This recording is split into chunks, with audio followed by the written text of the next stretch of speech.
Russian hackers have hit the U.S., hitting Pentagon computers and the Joint Chiefs email server. Wow, amazing stuff. Our cybersecurity expert, Scott Schober, joining us from beautiful New York. Scott, this is an amazing story. I don't see it getting a whole lot of play. I realize there's some other stuff going on, but this is a pretty amazing story here. Yeah, this is a huge story if we think about it. Last time the Pentagon faced anything of this nature was back on 9/11.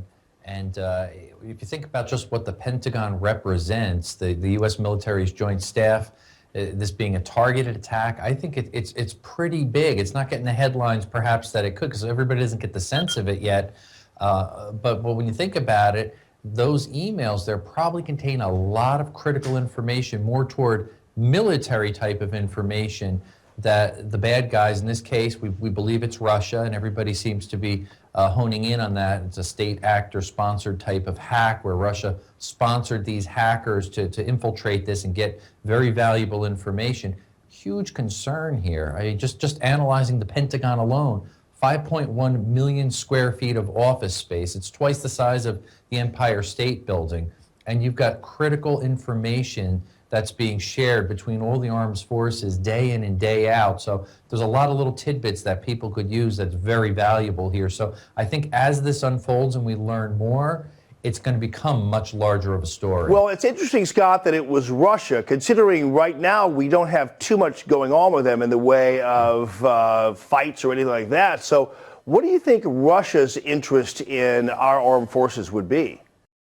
Well, again, they could learn a lot of things about the United States, the way things are handled, military secrets. It may not be for here and now. This could be for use in the next couple years, too, depending upon different outcomes, how different political parties respond to things. With a new election coming, there's going to obviously be changes in strategy from a military standpoint. A lot of different governments could use this information, obviously for bad intent. We don't really know. And of course, it should be said, to be fair, the U.S. certainly does a lot of cyber spying as well. So it's really being done back and forth. We just don't hear a lot about what the U.S. does. And maybe that's why the United States hasn't responded as aggressively, pointing the finger and saying, this is Russia here and now. Just like with the Chinese when they hacked the Office of Personnel Management.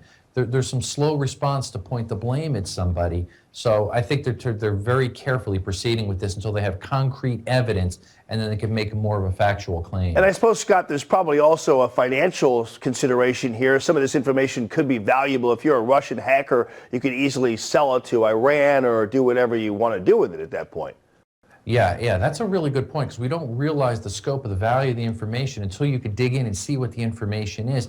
And plus, looking at the way the attack took place, this was not a random hacker. This was sophisticated attack, and it is clearly believed to be a spear phishing attack, which means they had intended targets, and they craft either an email or login credentials of a website so they clearly could see there's their target, and then somebody that's an unsuspecting military person working in the Pentagon would look at the email and simply click on the attachment. The malware would be downloaded, and the way that it worked, which was really interesting, it instantly emailed out to thousands of different contacts the information that it was scrambling. It all happened in a matter of a minute or two. So it would scoop up information and send it out there to the masses. So these hackers had a lot of information in a relatively short period of time. Very valuable way that they could compromise the information. Well, Scott Schober, you're the expert, but I would suggest to the Joint Chiefs that there's one way to maybe protect that email server, and that would be by contacting Hillary Clinton, because she knows a little bit about that. Absolutely. Yeah. All right, buddy. Listen, great talking to you. Thanks again.